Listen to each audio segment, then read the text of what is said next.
بسم اللہ الرحمن الرحیم۔ السلام علیکم ناظرین۔ بیٹے کے انتظار میں بھٹکتی ہوئی ماں، اس کی عمر تقریباً 70 سال تھی۔ وہ ساحل سمندر پر چادر بچھا کر بیٹھی ہوئی تھی۔ اس کے قریب ایک چائے دانی تھی جس سے وہ تھوڑی تھوڑی دیر بعد چائے کے گھونٹ لے رہی تھی۔ وہ کبھی سورج کی طرف دیکھتی جو دن بھر روشنی بکھیرنے کے بعد غروب ہونے والا تھا۔ اس کی شعاعیں افق میں سمٹ رہی تھیں۔ وہ سطح سمندر پر اس کی کرنوں کی جھلملاہٹ کا نظارہ کر رہی تھی جس نے اپنے حسن و جمال سے سمندر کو چار چاند لگا دیے تھے۔ سمندر میں موجیں اٹکھیلیاں کر رہی تھیں۔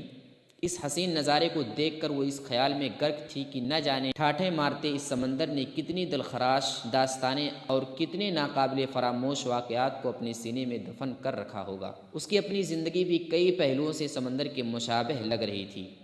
وہ ساحل سمندر پر بیٹھی کسی سوچ میں غرق تھی۔ اس کے قریب ہی ایک فیملی بھی تھی جو زندگی کے روز مرہ معمولات سے وقتی طور پر نجات پانے کے لیے سمندر کے کنارے سیر کے لیے آئی تھی۔ خاندان کے افراد مختلف امور پر گفتگو کر رہے تھے۔ چائے اور قہوہ کا دور چل رہا تھا۔ رات کا کھانا کھانے کے بعد ان کے گھر جانے کا وقت آ گیا تو گھڑی رات کا 1 بجا رہی تھی۔ اس کی نگاہیں سمندر کی طرف لگی ہوئی تھی۔ دیکھنے والا اس کی غور و فکر سے بھرپور نگاہیں آسانی سے پڑھ سکتا تھا۔ سیر کے لیے آئے ہوئے خاندان میں ایک شخص کی نگاہ بار بار اس بوڑھی پر پڑ رہی تھی۔ وہ شاید اس عمر رسیدہ خاتون کی کیفیت کو بھانپ رہا تھا۔ جب وہ فیملی چلنے کے لیے تیار ہو گئی تو اس سے رہا نہ گیا۔ وہ قریب آ کر پوچھا، خالہ جان، کیا میں آپ کو آپ کے گھر پہنچانے کی شہادت حاصل کر سکتا ہوں؟ میں دیکھ رہا ہوں کہ آپ تنہا بیٹھی ہیں، کوئی آپ کے آس پاس نہیں ہے۔ اگر اجازت ہو تو میں آپ کی یہ خدمت کر دوں۔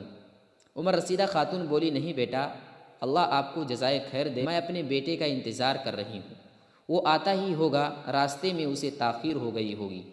اجنبی خالہ جان، اب رات کے 1:30 بجے کا وقت ہے۔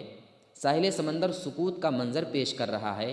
عمر رسیدہ خاتون، ہاں بات تو ٹھیک ہے، لیکن بیٹے کے انتظار کے علاوہ کیا کر سکتی ہوں؟ اچھا بیٹا، یہ کاغذ دیکھنا، میرا بیٹا مجھے سمندر کے کنارے چھوڑ کر جاتے وقت یہ کاغذ کا ٹکڑا دے گیا تھا، ذرا پڑھنا کہ اس میں کیا لکھا ہے۔ اس نے کاغذ کا ٹکڑا کھولا۔ اس کا مضمون یہ تھا، یہ تحریر پڑھنے والے سے گزارش ہے کہ اس خاتون کو اولڈ ہاؤس میں پہنچا دے۔ خط کا مضمون پڑھنا تھا کہ پڑھنے والے شخص کے خاندان کے افراد چیخ اٹھے۔ انہیں اس بڑھیا پر ترس آیا کہ جس ماں نے بیٹے کو جنم دیا، 2 سال دودھ پلایا، اس کے چین و سکون کے لیے رات کی نیندیں اپنے اوپر حرام کر لیں، لیکن اس کا صلہ اسے کیا ملا؟ اس نافرمان بیٹے نے ماں کو زندگی کے آخری ایام میں ساحل سمندر پر لے جا کر یوں بے یار و مددگار چھوڑ دیا جس طرح سمندر کی موجیں اٹکھیلیاں کرتے ہوئے ساحل پر سمندر کا جھاگ چھوڑ جاتی ہیں۔ دوستو، اس ویڈیو سے آپ نے کیا سیکھا؟ کمنٹ باکس میں ضرور بتائیں۔